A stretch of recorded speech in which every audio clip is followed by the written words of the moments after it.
We are with Dan Greenwald. All right, welcome. Thanks, man. I am here at Podcast Row. We're doing interviews with a bunch of really cool entrepreneurs, people doing amazing things. You're here. Tell us a little bit about your story. My story. Well, the story is huge, but or short, depending what you ask. A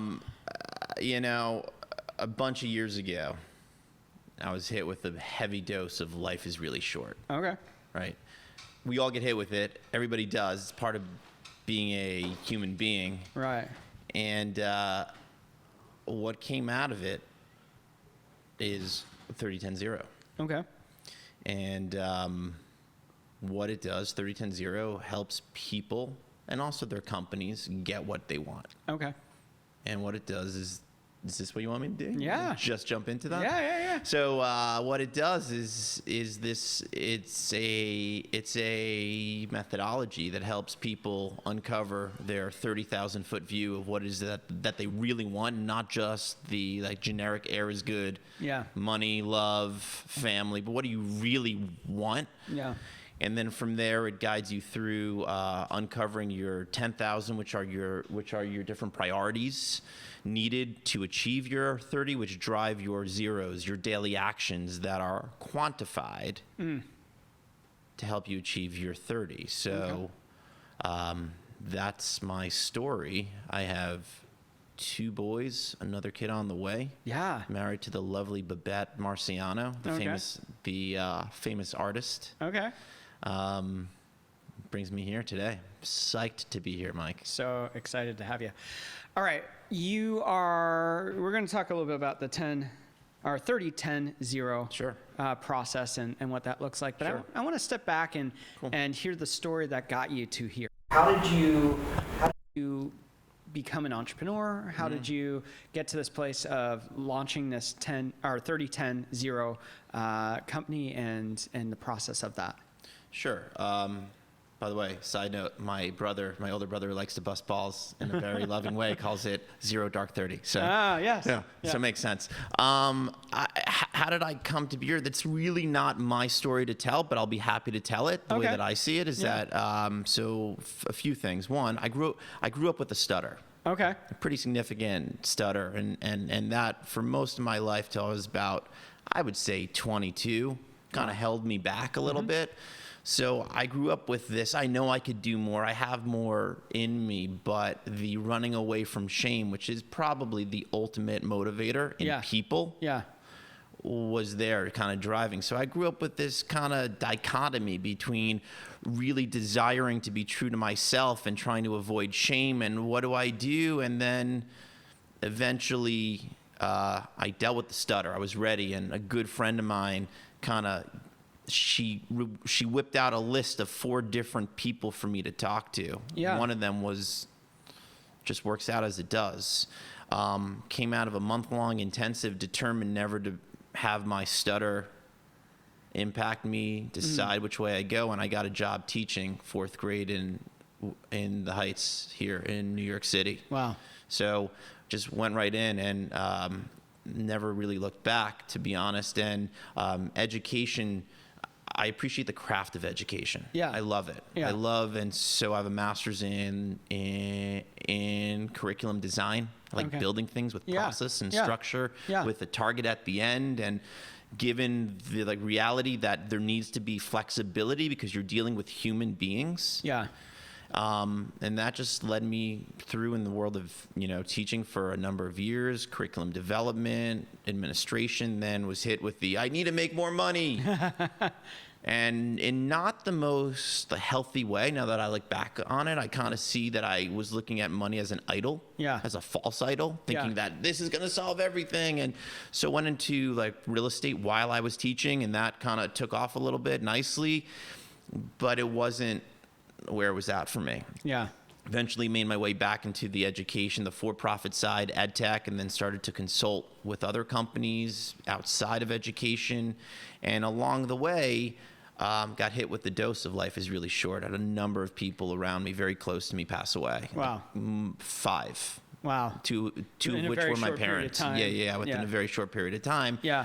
And I was figuring, what's most important to me? Yeah. And I've always been a fan of different type of teachers and always trying, and eventually 30-10-0 wasn't something that I built to try to sell. It was my own personal way, methodology, spreadsheet to help get me out of my own way, to keep me super focused, tied into what I really cared about. Yeah. And lining up a metric-driven guide that's not dependent on my own willpower and emotions to go off and achieve. Yeah. And then as I was doing consulting work, as a teacher does, you try to use your own life and stuff to help guide people through it. They saw what I was doing and they said, forget about this consulting stuff. We want that. We'll pay you for that. Yeah. Thus, about 9.5 months ago, emerged 30-10-0. Super cool. You mentioned here a couple times the life is short kind of philosophy that people often say, hey, life is short, and they reach a pivot point in their life where it's like, I have everything in front of me. I can accomplish anything. I can go do it, and I'm going to seize it. And then they reach a point where maybe it was disappointment or dissatisfaction, whatever it is for them, that they go, maybe those dreams aren't going to come to pass. Maybe those things that I've been longing for aren't realistic. And they start looking at, I only have so much longer, I'm 38, so you might go, hey, I have 60 years left, or less. And so what are those things, you talked about a series of people that passed away in your own life that impacted you to say, life is short, what is going on here, and reassess what you value. What are the kind of things that you see trigger that kind of question for many people and start this journey that you went on and now have created your program for? What are the things that you see as those pivot points, those transformation points of saying, I can take the world to all of a sudden like, oh, what am I really here for? Or I would even say, enough. Yeah. It's enough. Yeah. I'm done. Enough. Yeah. Whether it's with work, whether it's you go through a health scare, whether you get hurt, whether there's loss. Yeah. Listen, it's part of the human condition. Yeah. That's part of what makes us humans. Yeah. Pros and cons, right? Yeah. We can't have the great without the low. Yeah. There's night so there could be day. This is the same kind of concept there. Yeah. So there's all sorts of different things that I think trigger that life is short. The flip side of saying life is short, right? We have 3 different guiding principles. Okay. Which is, time is the greatest commodity. It's not money. Yeah. It's time. Yeah. And in the entrepreneurial space, that's one of the arguments for entrepreneurship over even like small businesses. So often we're trading time for money, and that's not a good transaction, because time is something that we run out of. Money is something that we can accrue, gain, lose. That's right. It changes. And there's a valuation there. Yeah. Of what is significant to you. That's right. As people hit these experiences that trigger, we hear the midlife crisis and the man who's like thinking, what do I have to live for? So he goes buys the Porsche to try to fill that void or that question or get an answer. What are the responses that you typically see in this process of they hit that pinnacle of, this isn't going to work anymore? So okay, excellent question. Okay. It varies, obviously. Okay. Yeah. It varies in all sorts of different ways. There's the 37-year-old who just had 2 kids, and she used to be a really successful corporate person, and now what, where, how, what do I do?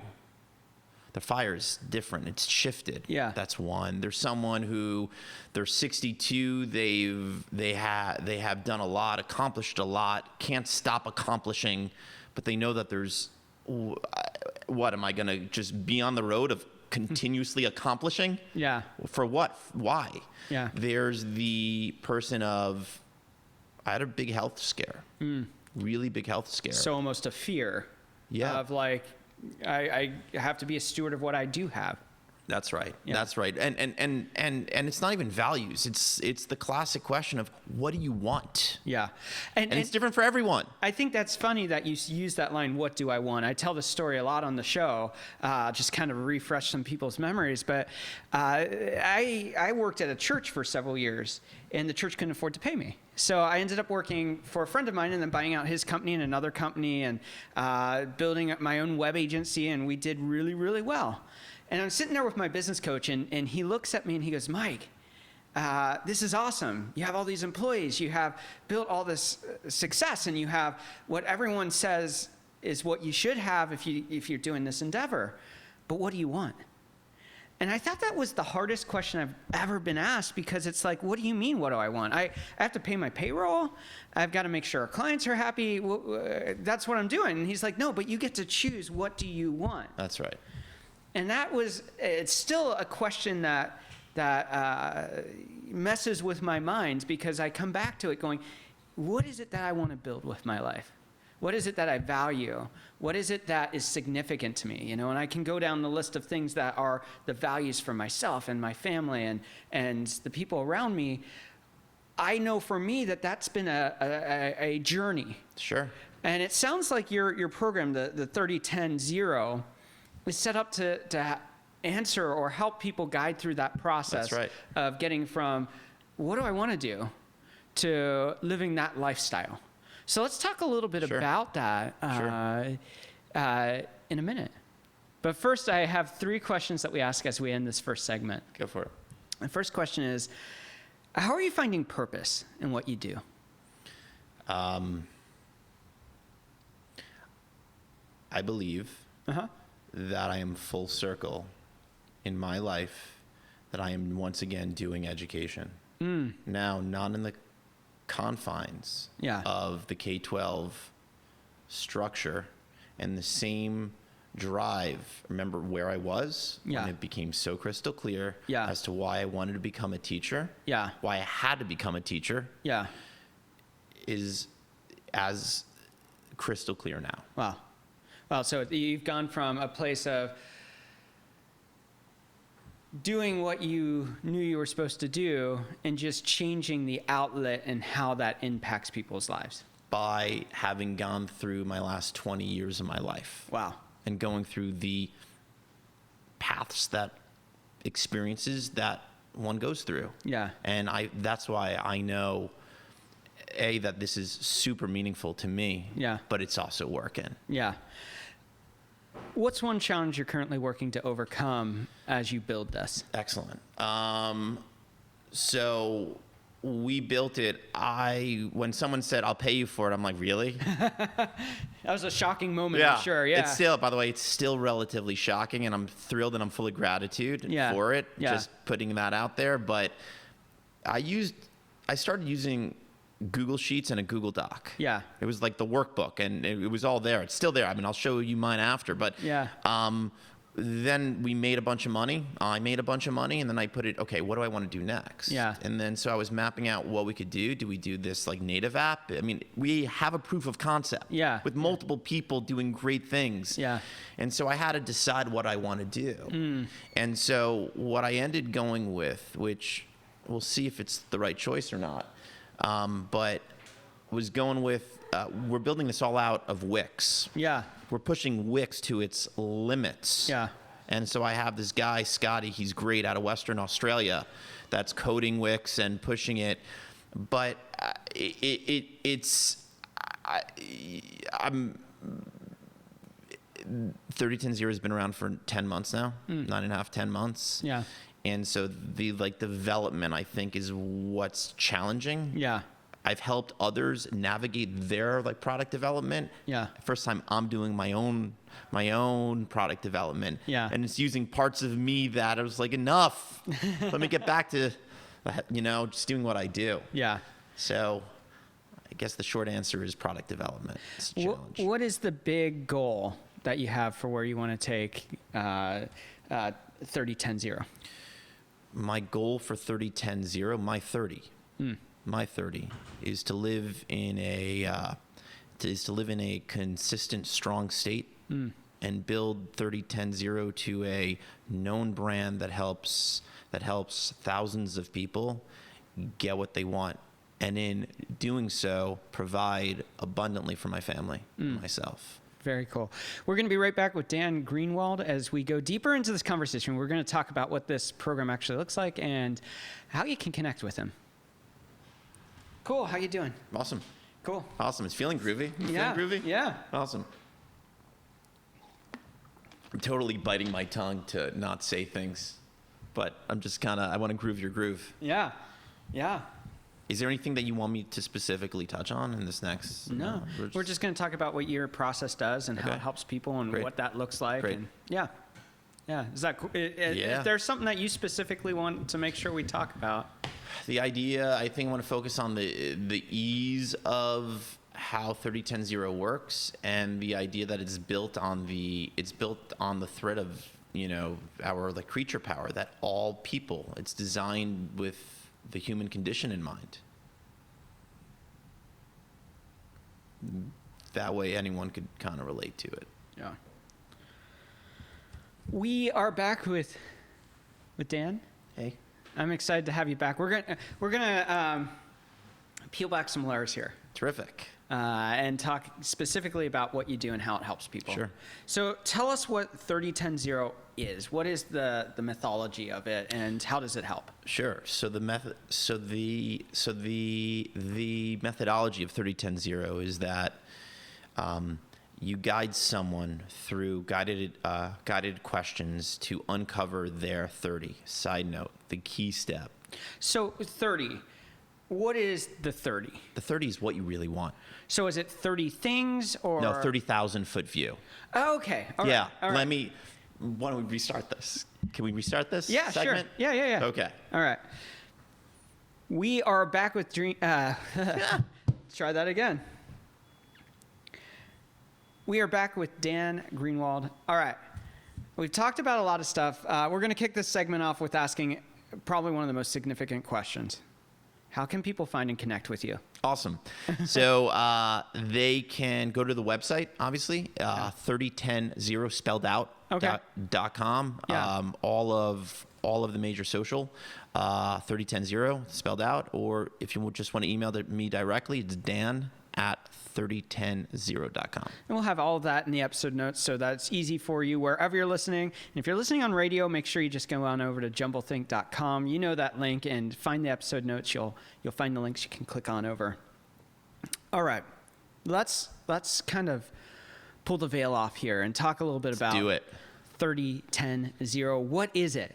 Cool. So the idea is that it helps someone uncover their 30,000 foot view. What you were just talking about your, your different companies, payroll, making payroll, that's all at the 10,000. Okay. The goal is to get all the way up to the 30,000 foot view. Yeah. Right, where planes fly, that you're above the clouds and you're able to look down and see things from a different point of view. Okay. And the idea there is that you can really uncover what you really want. And then from there, you ask yourself, how is this business that I'm doing helping me achieve my 30? Okay. Different mindset. It's different shift. So that's kind of the visionary level. That's right. You can see the full picture, can see what's going on. Yeah, but there's a secret as to how to go about Okay. going Can you tell up us there. the secret? Absolutely. All right. Mike, just because it's you, though. Oh, thanks. All right. The stories in our mind are what make or break us. Yeah. They destroy us or they help us thrive. Yeah. So what we do throughout 3010 is that we teach someone the concept of story watch. What is a story watch? It's when you watch your stories and you decide which ones to capture before they turn into action. So a story is the thought before action. The voice in your mind, the thought before action, yes. Okay, so basically I have a story in my mind that I've built up for what I want to build or what I'm going to do, And then I have the choice to either act or not act. That's the first choice. That's right. And then the next choice is then I have to write that story. And just because a story looks a specific way when we start doesn't mean that that's what it will actually look like as I write the story. That's right. Or when we talk about story, I'm just talking about the voice inside of our head that says, I can't buy that company. I can't build that company. I can't, negative, negative, negative. Or it could also be the great things, be like, I'm going to fucking do this. Okay. Right? But those stories, the idea is in the same way how, you know, when I was younger and I had a bad dream, would crawl into bed with my parents. My mom's like, what was the dream? Tell me. Once you say it, it doesn't come back. Yeah. That kind of concept. But here with the like story watch is there's a like concept called state, story, action. Okay. The state we're in Okay. dictates the stories that are going on in our mind, Yeah. which dictate the type of action. So mindset. Mindset, sure, but I like breaking it down because mindset means everything and nothing to everyone. Okay. So state is made up of your physical, mental, and spiritual health. Okay. When one of them are weak, your state will be weak. Okay. So when your state weaks, no matter what, especially as a entrepreneur trying to build, if you're in a weakened state, shitty state, you'll have shitty stories and shitty actions. You're constantly uphill battle. Yeah. So you're 30, the way to uncover your 30, or why I think we have such a hard time doing that, is that we have our stories getting in the way. Yeah. So our stories dictate action. Our stories dictate the choices we make. The stories that we tell ourselves impact the choices we make. Your process is a way to step back and actually take a look at that and say, hey, let's get the story right. The first discovery level. That's right. Or at least not even get the story right. Let me identify the story and decide if I want to keep it or get rid of it. Yeah, and I know for me, I talk to a lot of people, and they're always saying, you know, I'm happy with the status quo, or I'm on autopilot, or I'm doing what I'm supposed to. Those are all kind of anti your 30-foot. Those are all kind of, it seems like, hey, I'm just going to accept what I have. That's and right. what you're saying is it's time to rewrite that 30. If that's what you want. Okay. Right? This isn't for everyone, but the people that are hungry, the hungry people that know that there's more, that they want more, right? That's who this is for. All right. So they walk through the process. What are some of the questions? We don't need to give all of them away, but what are some of the questions that you might ask to help walk them through that process? Sure. So some of the guided questions, and this is just to get, you know, your brain, your heart, your mind worked out a little bit to get in the groove, is like, what do you want to accomplish in 3 months, in 12 months? Okay. Right. Some of the like story watch questions are, you know, try to identify stories that have been with you since you were 4. So 5. what's a story for you that stuck with you from when you were a kid up to the time where you kind of decided, hey, I'm going to rethink this? So I did unearth my guiding questions. Like, you have a story that's been guiding you, and it's all people. Yeah. Because we're like creatures of, this is who we are. Yeah. All, you know, we're emotional creatures that are driven by seeking the love, connection of our mother or father. For me, it was my dad.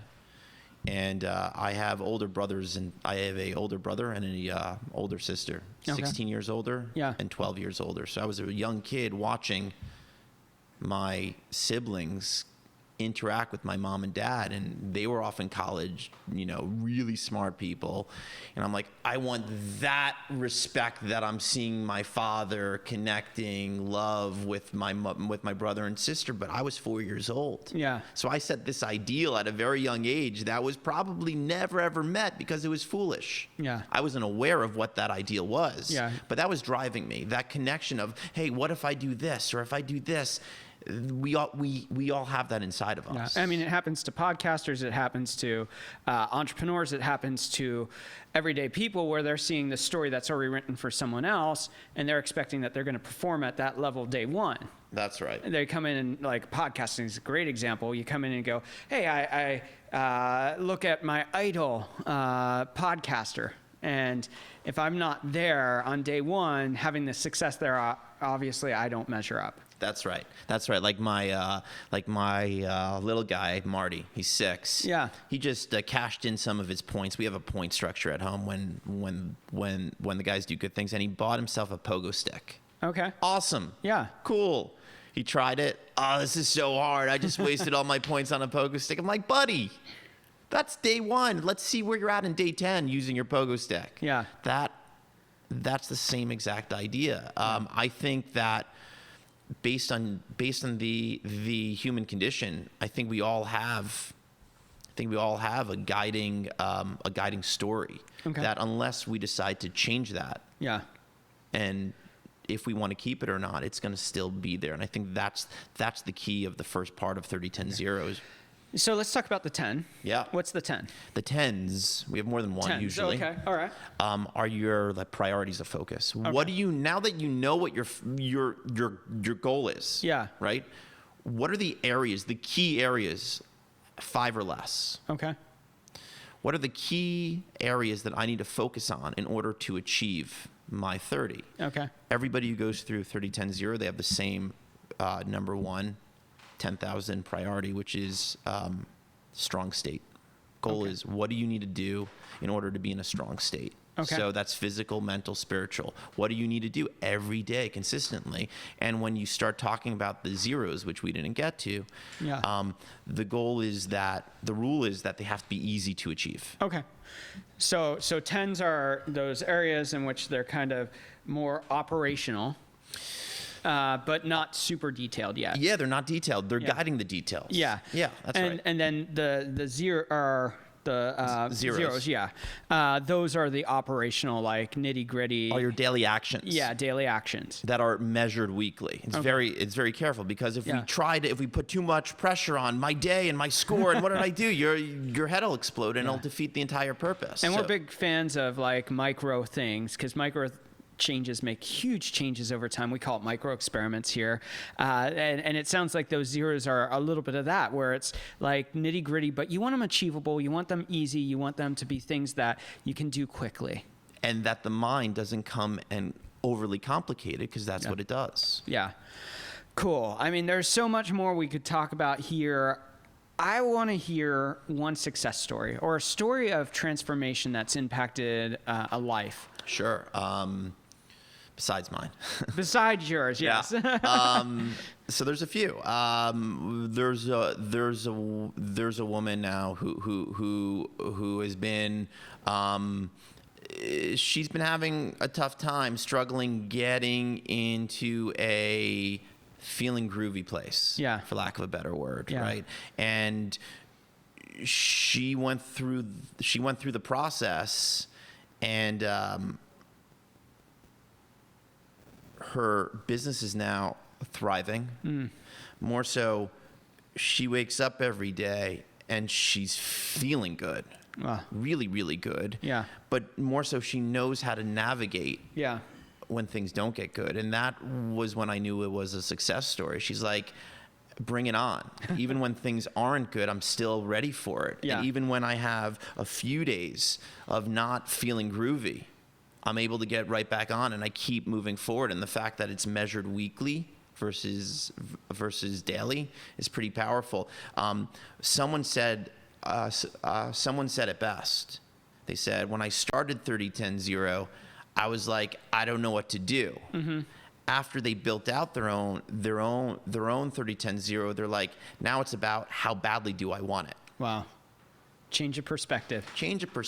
But it's also you're getting your own mind and your emotions and the ego out of the way, that once you tap what you really want, you're 30, it becomes a power plant to move forward and to go up against whatever comes. Yeah. And if you know about state and the stories, you're able to be like, oh man, I didn't sleep for 3 days in a row. Of course these stories are going to be shitty stories. They're not mine. I could cut myself some slack. Yeah. It's pretty powerful. I want people to remember how they can find and connect with what you're doing. So remind them. So the website 30100. There's all sorts of ways you could just click on the chat button there. Yeah. I'll reach out right away. Nice. This day and age, all of the different social handles are 30100 spelled out. Feel free to email me at dan@30100. We're going to be right back with Dan to talk rapid fire questions. Can't wait. Cool. How you doing? Awesome. Awesome. How's it feeling? Feels good to me. Yeah. Yeah. So last segment is rapid fire questions. We'll just fly through these. Are you drinking orange Coke? I am. Orange vanilla. Can that be part of the podcast? That sounds crazy. Yeah. What's that? It's actually Jack and Coke? It's Jack and Coke. Nice. Sponsored by Coca-Cola. Sponsored by Orange Vanilla. What the fuck are they doing, Coke? It actually tastes good. I'm sure it does. It's not good for you, but it tastes good. But I just thought, Jeremy, with Jack and Coke, you could get a double sponsorship for one. Ooh, that's good. Yeah. Yeah. Just a thought. We are back with Dan Greenwald, the guy behind 30100. Are you ready for rapid fire questions? Bring it on. All right. As a child, what did you want to be when you grew up? Truck driver because of my stutter. Okay. Yeah. What is one tip you'd give someone with a big idea or dream and they don't know where to start? Seek authenticity, not approval. What is one big lie about entrepreneurship you'd like to break? Wow. One big lie about entrepreneurship. That I got to find something better than that. We can skip it and I can edit it out if you want. That one's a weird question. We've been thinking about getting rid of it. Wait, ask it again. Okay. What's one big lie about entrepreneurship you'd like to break? That people really give a shit about you. What's one change you'd like to see in the world?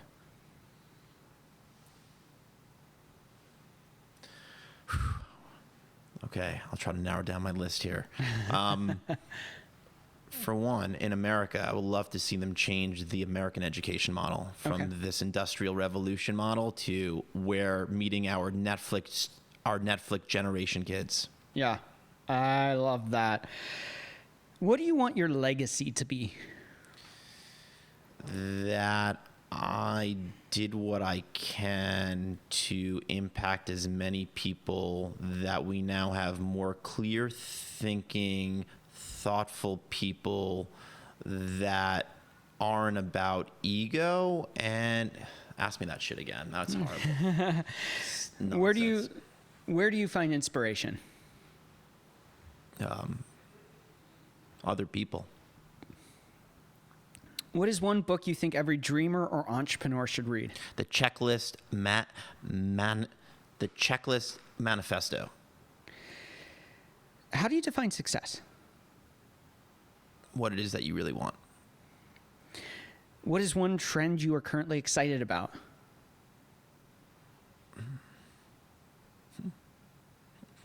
Wearable tech. All right. If you weren't doing what you're doing today, what do you think you'd be doing? Teacher. Okay.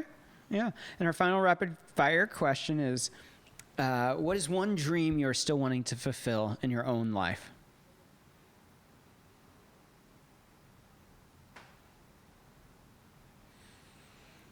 Trekking through Alaska with my family. That's cool. Yeah. That's good. Do you have any final thoughts you want to leave us with today as we wrap up today's show? Yeah, listen, I think one thing that I've learned is that no one defines you but you. Yeah. All right? Not like no one. Not your success in business. It's about what is it that you really want. Yeah. And no one's going to dictate that but you. And the tighter the focus, the tighter the focus on your target, the more likely you are to get it. Lean into your fear. Dan, thank you so much for being on the show with us today. I know you're going to inspire a lot of people. We're excited to see what you do and how it impacts the world around you. Mike, thank you so much. All right. Cool. Make. I just called you Make. That's fine. We'll edit it. All right.